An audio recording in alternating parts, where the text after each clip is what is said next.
Hello, great day everyone. So this is Abigail Gomez and we're here in our segment of Introduction to Writing in the Discipline.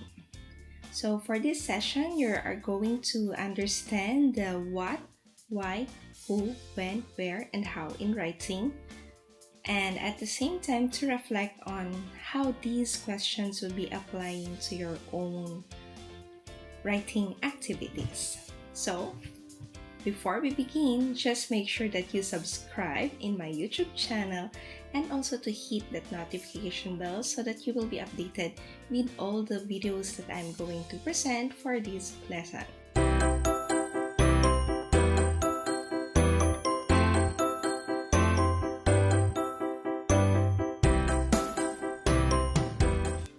So, let's begin. Let us begin with this quotation. A student with excellent writing skill is absolutely impressive. So, what are your thoughts about this quotation? Well, I actually had one student. He's not really that good in writing. He's actually a bully. And I can remember him because I never thought that he would be a very good writer. I met him when he was in grade 4. I was the student publication advisor of that particular school. And then he's really a bully to his other classmates. He's actually intelligent, but you would notice more his attitude over his intellect. And then when he entered the student publication unit, he just told us, I want to be part of the SPU, ma'am, because I want to get the attention of my parents. And that is saddening. Really, it is saddening. And so, as part of the SPU, what is expected is that he would be competing in the division level. Then, if he won that level, then he will proceed to the regional school's press conference. And yes, we really reached the RSPC. And I can remember the editorial that he wrote. Again, he's just grade 4. So it was actually December. During that time, we were in Laguna. And the topic was about Christmas. Is it better to give than to receive? Well, actually the quotation is just very simple. But then you have to understand that we have different perceptions as to how these quotations are being given to us. For me, it might be better to give than to receive. For the others, it might be better to receive than to give. But maybe majority of you listening to me right now, you might be saying it is better to give than to receive. However, this particular student of mine, this was his first line in his editorial. It is better to give than to receive, quotation unquote, sucks. So that particular quotation sucks for him. So when I saw the draft of my student, the scribbles on his paper or his notes, I was really shocked. It is shocked, not shocked, okay? I was really shocked because, oh my God, did I even teach you how to say the S word? And my mind was racing on to scold him, but I tried to read first so that maybe there can be some sense in it. And then I was really amazed because as a grade 4 student, imagine grade 4, 10 years old. So what he was writing in his editorial is the percentage of poor people in the Philippines, the poverty line, and then the population of those who are poor. Among those who are poor, how many are the children? How many have access to education? How many do not have access? And how many children are actually working themselves off in order to have money that will sustain for their baon or their allowance? And I was really amazed because if you think about it, you are looking at it on a personal perspective, right? But this particular student, he thought of it on a national level, on a national scale, talking about poverty line, talking about the percentage of those who are poor, and also the financial capacity of these families who can actually buy gift for the others versus the capacity to bring food on their table during this kind of season. So, you see, indeed, a student with excellent writing skill is absolutely impressive. That student of mine is really an inspiration to me. Although I'm not saying that you have to use the S word, but still, you try to think critically, and maybe you can say that yes, you are also good or excellent in writing. To expound, writing skills are the specific abilities which help writers put their thoughts into words in a meaningful form and to mentally interact with the message. So it's like a travel from the mind or the brain to your mouth because you are trying to word out or to mouth the words that you are going to write. So there is an interaction between you as a writer and also the words that you are using, which also provides comprehensibility, fluency, and also creativity. So when we say comprehensibility, it is understanding the message. And then fluency is to recognize the linear or the consistency of the words that you are saying. And then the creativity, that is the ability to write your thoughts from your brain into a write-up or a writing. Well, as a college student, you are expected to write on a given topic across various disciplines. Maybe you have created different essays already in your other subjects, but I'm hoping that this course or this subject will help you improve more in your writing. So the W's and H in writing would be the what, why, who, when, where, and also the how. So these are the 6 questions that you have to ask yourself when you're going to write an essay, an opinion, an editorial, or even a stand or position. Let's proceed. What? Well, that would be your topic or your content. It can also be the subject or the discipline. And then why? That is the purpose for writing. Why are you writing? Why do you have to write that?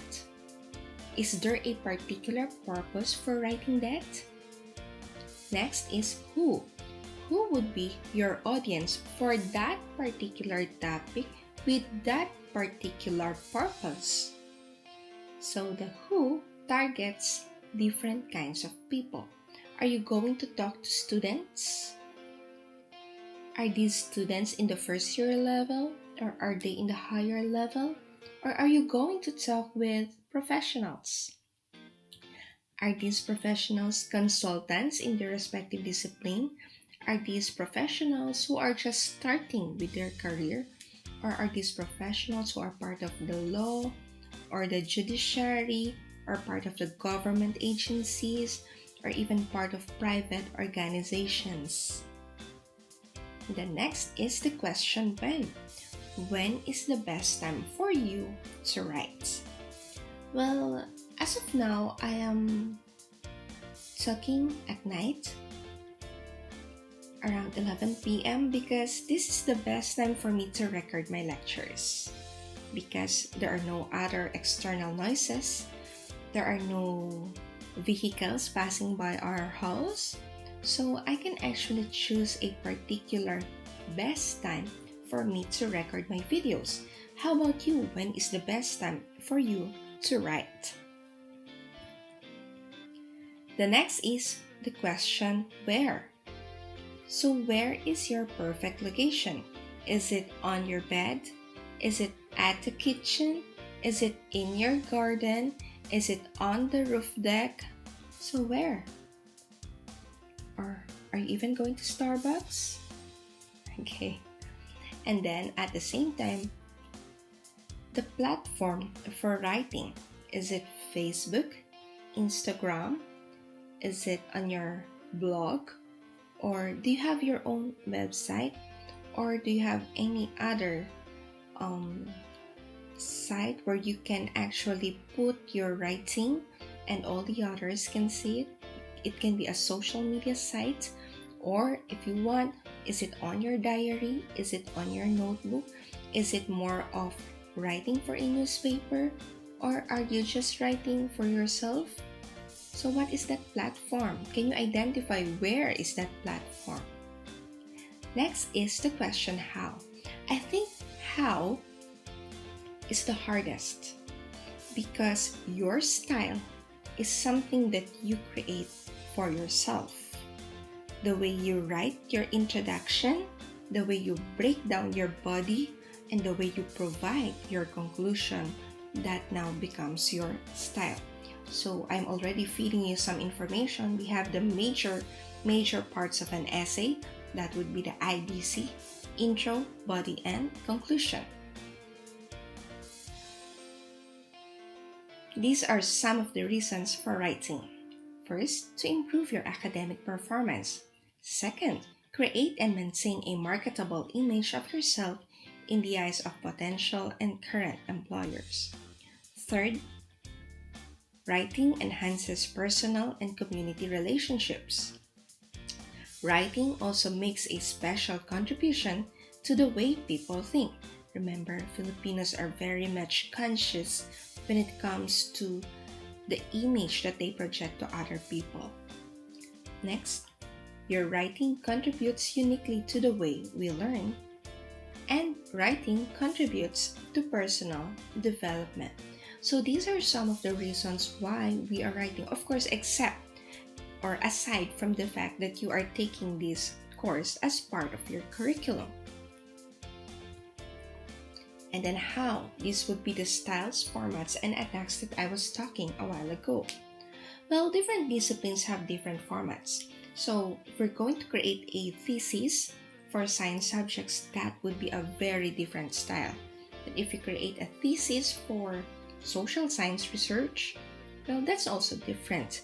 But if you create an essay for a newspaper, that would be different from an essay in a magazine. Okay? In doing so, an outline helps in organizing your manuscript. I've mentioned the introduction, body, and then the conclusion. So you now have three major parts of your manuscript or your paper. So how will you outline them? Is the introduction broken down into many parts? Or is the introduction just one part and then it is the body which will be divided? Or are you going to provide multiple? A style may be used to grab the attention of your audience. Remember, when I talk about my particular student, that is actually his style. He's trying to deviate from the conventional thinking that other people might be saying. So as mentioned, for all of us, we will believe, because that was taught to us, that giving is better than receiving. But since the style of that student is to deviate from that kind of thinking, then he has his own style. Now let's talk about the language that is being used.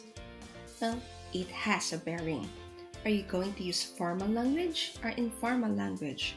Are you going to combine Filipino and English or use bilingualism in your output? Or are you going to use high-sounding words or simple words? Are there some catchy headers or quotations that you will use? So again, your style, format, and attack will also depend on your decisions and also your own considerations. So let's try this. If you are the Department of Health Secretary And COVID-19 vaccines are already being delivered to the Philippines. How will you create a press statement on motivating Filipinos to take the vaccine and be protected against COVID-19? In order to reflect on that, you have to answer the following questions. Okay. First, why am I writing? Second, who will be reading my message? Third, what must I tell my readers? Fourth, how knowledgeable are my readers about the subject? Fifth, where can I seek for factual information, and where will I release my press statement? And then lastly, sixth, when do I need to complete this document? Okay, so that ends our lesson for today. I'm hoping that you would be answering our activity. Well, this activity is not yet an essay, so maybe you can just write some phrases or maybe one or two sentences in answering those 6 questions. I'll see you in our next lesson.